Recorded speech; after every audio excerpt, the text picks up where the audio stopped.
ऊँट ने रस्सी छुटाई, दौड़ लगा दी, वो ऊँट पकड़ने के लिए दौड़ा, ऊँट वहां आकर ठहर गया जो हजरत यूसुफ के कैद खाने का सुराग जहां पर था। जैसी आकर के ऊँट वहां ठहरा, वो भी वहां पे आया। हजरत यूसुफ ने इतने में आवाज दी, कहा परदेसी जरा बात तो सुन के चला जा। उसने गौर किया ये आवाज किधर से आ रही है। जब दिमाग लगाया और गौर किया, सुराग की तरफ से आवाज आ रही थी। छोटे से सुराग की तरफ देखा, हजरत यूसुफ का चांद सा चेहरा नजर आया। करीब आकर के कहता, जनाब समझने की कोशिश करें, जिस कैद खाने के अंदर हजरत यूसुफ को रखा गया था ना, तो उसमें से एक छोटा सा सुराग था और वो कैद खाना तय खाना था, जमीन के नीचे बना हुआ था, जमीन के अंदर, और उसमें से एक छोटा सा सुराग था हवा आने के लिए। तो बड़े बेकरार हजरत यूसुफ रहते थे और एक ख्याल रुलाता था कि मैं यहां आ गया हूं, मेरे बाप के साथ तो उन्होंने गलत नहीं किया हो, मेरा भाई जो बिन्यामीन रह गया है कहीं उसके साथ गलत सलूक तो नहीं किया गया। बड़े बेकरार रहते थे।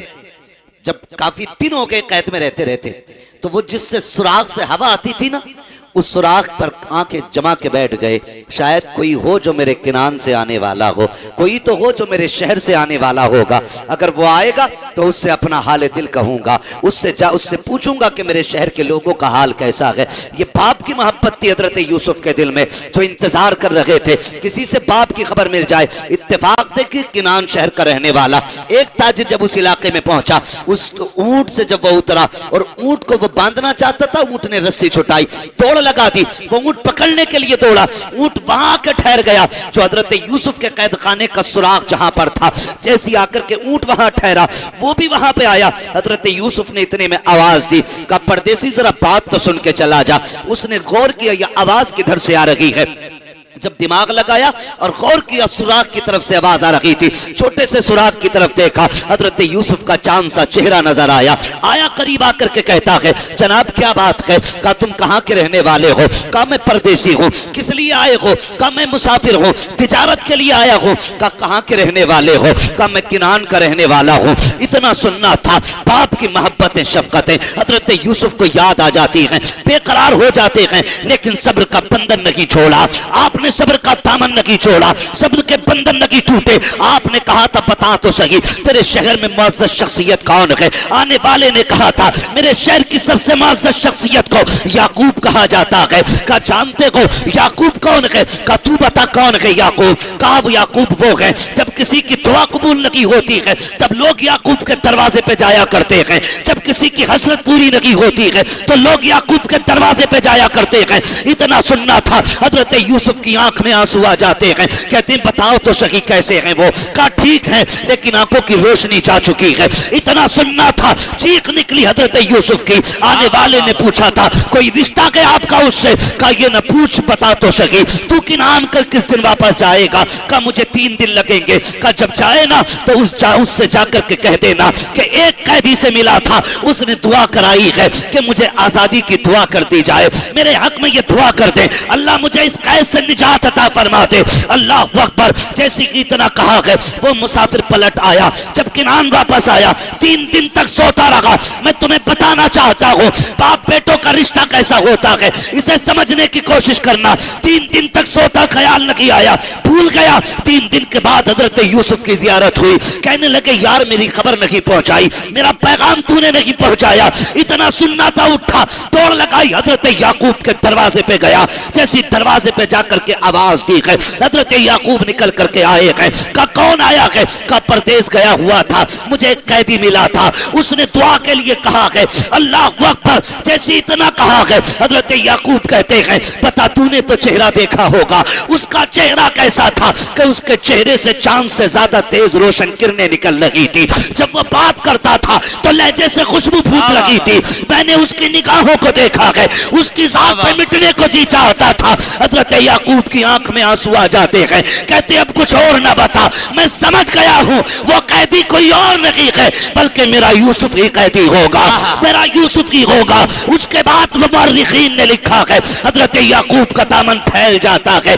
या अल्लाह मेरे कैदी को निजात अता फरमा। मुअर्रिखीन लिखते हैं हजरत यूसुफ का सफर जंगल से कुएं तक का, कुएं से बाजार तक का, बाजार से शहर तक का, शहर से कैद खाने तक का, और कैद खाने से जो रिहाई मिली तकलीफ है ये किसी और वजह से नहीं, हजरत याकूब की दुआओं के सदक़े में आता है। वाह वाह वाह वाह, नारे तकबीर, नारे रिसालत, मजहबे इस्लाम, मसलके आला हजरत, फैजाने आला हजरत, अजमते वालिदैन, मुफ्ती मोहम्मद हम्माद रजा साहिब क़िबला। वाह वाह वाह, माशा। कदर कर लो इस रिश्ते की, कदर कर लो। खुदा की कसम, बाप यूं ही बूढ़ा नहीं होता है, यूं ही बूढ़ा नहीं होता है। बच्चों को जवाब और तमाचे लगा रहा था वो बाप के चेहरे पे। मेरे नबी ने देखा ना तो आंखें बरस गई, हुजूर बर्दाश्त न कर सके। वो यार जो जानवरों की आंख में आंसू न देख सके, वो इंसानों की आंखों का आंसू कैसे गवारा कर सकता था।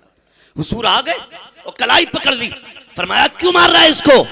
उसने कहा तुम कौन होते हो रोकने वाले, ये मेरा बाप है, मेरा बाप है, मैं इसको जो चाहूं करूं। मेरे नबी ने उसकी तरफ तवज्जो फरमाई कि बाबा तू बता ये तुझे क्यों मार रहा है और क्यों बेचने लेकर के आया है। तो जानते हो उस बूढ़े बाप का दर्द क्या था। उसने कहा बात यह है कि अब मेरे हाथ कमाने के लायक नहीं रहे हैं, जो कमाई हुई दौलत थी वो खत्म हो चुकी है, अब मैं इसके काम का नहीं रहा हूं, इसलिए मुझे बाजार में बेचने के लिए लाया है।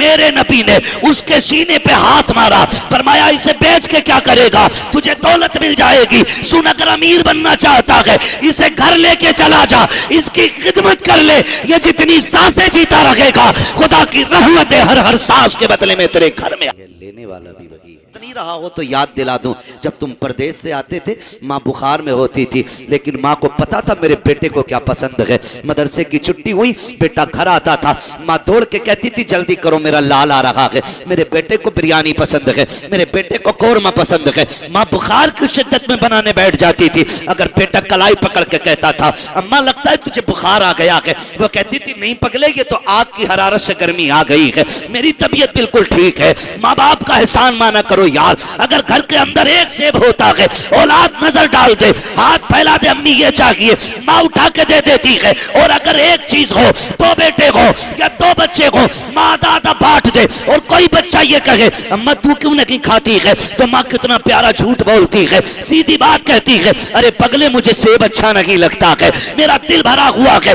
या तो ये कह देती है कि मुझे अच्छा नहीं लगता, या ये कह देती है मेरा पेट भरा हुआ है। और यार जो पेट काट के तुझे खिला दे उससे छुपाने की जरूरत नहीं है। अगर सुकून चाहते हो, राहत चाहते हो, दौलत चाहते हो, जो लाया करो माँ की गोद में डाला करो। अगर माँ राजी हो जाएगी तो खुदा भी राजी हो जाए। वाह वाह वाह वाह, नारे तकबीर, नारे रिसालत, मजहबे इस्लाम, मसलके आला हजरत, अजमते वालिदैन। माशाअल्लाह माशाअल्लाह, सुभान अल्लाह। किसी का हक तुम्हारी खोपड़ी पे ना हो, ना माँ का हो, ना बाप का हो, ना भाई का हो। इस हाल में दुनिया से जाना, बुरा ना मानिएगा। अक्सर नौजवानों की कहानी है, अक्सर नौजवानों की, अक्सर घरों का किस्सा यही है।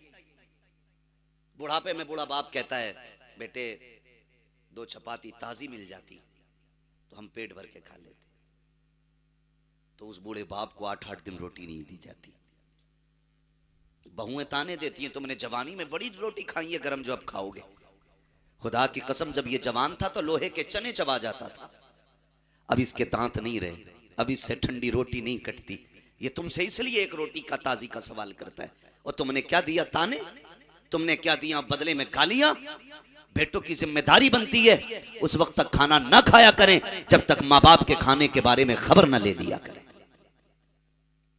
बुरा मत मानिएगा, ये कड़वी सच्चाई है। मैं किसी की बेटी को बर्बाद करने का मशवरा नहीं दे रहा हूं, लेकिन हर बेटी को यह मशवरा दे रहा हूं कि अपने शोहर की जन्नत को अपने शोहर की नजरों से जुदा मत होने देना। और अगर किसी की बीवी मजबूर करे माँ बाप छोड़ने के लिए तो बीवी छोड़ देना, माँ बाप मत छोड़ना। इसलिए कि बीवियां 1000 मिल सकती हैं, माँ बाप दोबारा नहीं मिला करते हैं, माँ बाप दोबारा नहीं मिला करते। इसलिए मेरी गुजारिश आपसे माँ बाप की कदर करें, माँ बाप के लिए दुआएं मांगा करें, इनके लिए हाथ उठा के दुआ मांगा करो अल्लाह हमारे माँ बाप को लंबी उम्र दे। खुदा की कसम मैं अपने तजर्बे की बात करता हूँ, दुनिया घूमता हूँ लेकिन बेफिक्र रहता हूँ। मुझे ये फिक्र रहती है मेरा बाप घर पे मौजूद है, अब मुझे ना कुछ सोचने की जरूरत है ना कुछ करने की जरूरत है। क्या समझते हो, बाप ना, बूढ़ा बाप भी उस घने दरख्त से ज्यादा फायदेमंद होता है जो अपने नीचे बैठने वाले पर धूप नहीं पड़ने देता। उससे भी बड़ी ताकत बाप के ऊपर होती है। जब तक बाप घर के अंदर मौजूद है ना, बेटे फिक्र नहीं करते। अगर बाप चला जाए तो ऐसा लगता है जैसे आज सर से आसमान हट गया। उस दिन तरस जाओगे इस साये को जिस दिन बाप नहीं होगा। इसलिए कद्र करें अपने माँ बाप की। इनकी मौत ना मांगा करें, इनकी जिंदगी मांगा करें, इनकी जिंदगी मांगा करें। जितने दिन खिदमत के मिल जाएं इनकी खिदमत कर लो। अगर ये तेरे दस्तरखान पे एक लुकमा खा रहे हैं तो एहसान नहीं है तेरा, ये एहसान कर रहे हैं कि ये तेरा खा रहे हैं। ये इनका एहसान है कि तेरे दस्तरखान पे खा रहे हैं। तू नहीं जानता है जब इसके हाथ की उंगलियां सालन में डूबती हैं या रोटी से लगती हैं, अल्लाह इसकी उंगलियों के सदके में तेरे दस्तरखान में बरकतें अता फरमा दिया करता है। ये बड़ी बात होती है। लेकिन हमारी नस्ल क्या है कि नहीं वो बच्चों के मौज नहीं आती है, वो उनका दिल नहीं लग रहा है, उनको बुरा लग रहा है, अम्मा अलग कमरा ले लो, अब्बा तुम उधर लेटा करो, तुम्हारी खांसी से जो है ना बच्चों का पेट नहीं भर रहा, पलटी हो जाती है, तुम्हारी खांसी अच्छी नहीं लगती, अब्बा उधर चले जाओ। कितने तो ये ख्वाब देखते हैं कि अब्बा मरे और हमें पूरा कमरा मिल जाए, हमें घर पूरा मिल जाए।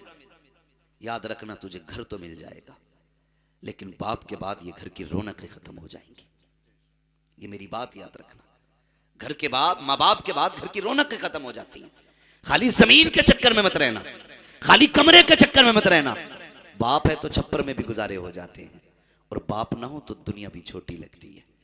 इसलिए माँ बाप की इज्जत करें, माँ बाप की कदर करें, इनसे वफा करें, इनसे मोहब्बत करें, और कोशिश ये करें कि इन्हें राजी रखना है। अगर ये राजी हैं तो फिर खुदा भी राजी है, ये राजी हैं तो फिर रसूल भी राजी है।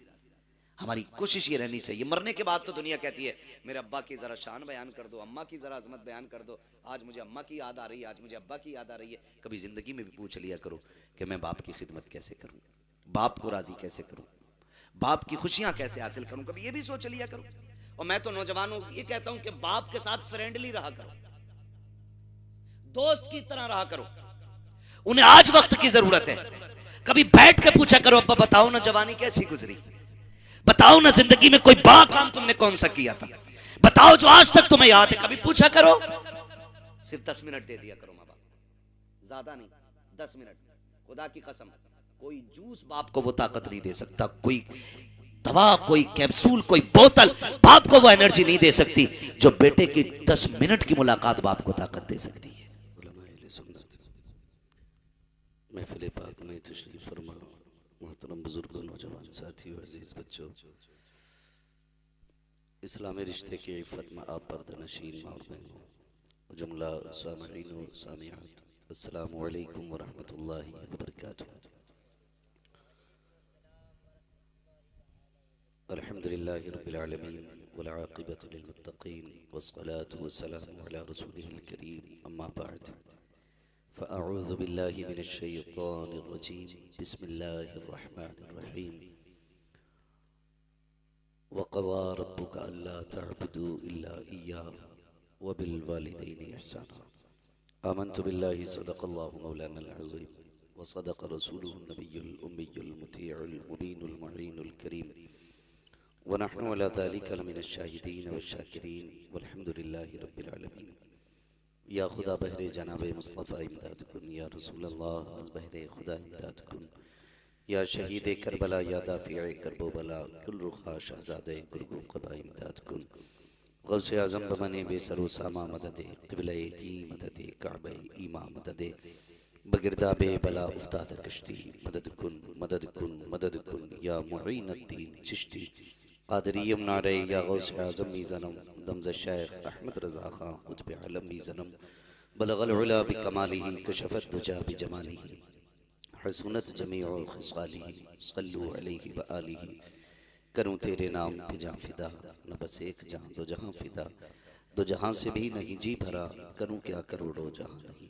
जिसको अपने नबी से जितनी मोहब्बत का एहसास हो, कोशिश कर लें उतनी ही आवाज़ के साथ रसूल और आले रसूल की बारगाह में दुरूद सलाम की डालियाँ निछावर कर लें। पढ़ें बावाज़ बुलंद, अल्लाहुम्मा सल्ली अला सय्यिदिना व शफ़ीइना व नबीना व मौलाना मुहम्मदिन मअदिल जुदी वल करमी व आलिहि व अस्हाबिहि व बारिक व सल्लिम सलातु व सलामुन अलैका या रसूलल्लाह सल्लल्लाहु तआला अलैहि वसल्लम। मुअज़्ज़ज़ हाज़िरीन इकराम, शुरू से अब तक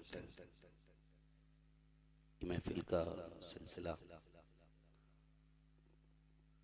बनज़रे ईसाल सवाब चल रहा है। थोड़ी देर के लिए मैं हाजिर खिदमत हूँ, वक्त बहुत ज़्यादा हो गया है। बस बगर्ज़ हाज़िरी और जैसा कि हज़रत मौलाना याकूब साहब ने बताया कि हज़रत अल्लामा मौलाना ज़ियाउद्दीन साहब रहमतुल्लाहि तआला अलैह की ख्वाहिश थी कि मैं यहाँ पहुँचूँ। मुझे तो लगता है कि शायद उन्हीं की ख्वाहिश मुझे यहाँ तक लेके आई है, क्योंकि मैं कल डुमरियागंज में था। काफ़ी लंबा सफ़र है और इत्तेफाक ये कि आज हाज़िरी हुई है। अल्लाह ताला हज़रत की कब्र को तहद्दे नज़र कुशादा फरमाए और उनकी कब्र को बुक़ाए नूर बनाए। क्या खबर थी मौत ऐसा सानेहा हो जाएगा, इस ज़मीं की पस्तियों में आसमां सो जाएगा। अज़ीज़ान मिल्लत इस्लामिया, आज हम और आप यहाँ बैठे हैं, यकीनन ये हमारा ईमान है कि जो अहले ईमान और जन्नती हजरात होते हैं, अल्लाह उनकी रूह को आज़ादी अता फरमा देता है और उनको इख्तियार भी दिया जाता है, वो जहाँ चाहें जा भी सकती हैं, घूम सकती हैं। अगर अल्लाह के नज़दीक वो मग़फ़ूर हैं तो उम्मीद है उनकी रूह यहीं कहीं होगी, क्योंकि हुजूर की महफिल सजी है। और याद रखिएगा, फरमाया गया जब कोई बंदा कब्र में चला जाता है और उसके इसाले सवाब के लिए कोई महफिल सजती है, तो फरिश्ते उसकी कब्र को जब रोशन करते हैं तो वो पूछता है कि अभी अंधेरा था, उजाला कैसे? वो कहते मुबारक हो, तेरे अपनों ने तेरी बख्शिश की महफिल सजा रखी है। अल्लाह ने उस महफिल की बरकत से तेरी कब्र में रोशनी फरमा दी है। तो ये तो आम बंदे के लिए खुशखबरियाँ हैं। बस मैं चंद मिनटों में आपसे चंद बातें कर जाऊँ। ये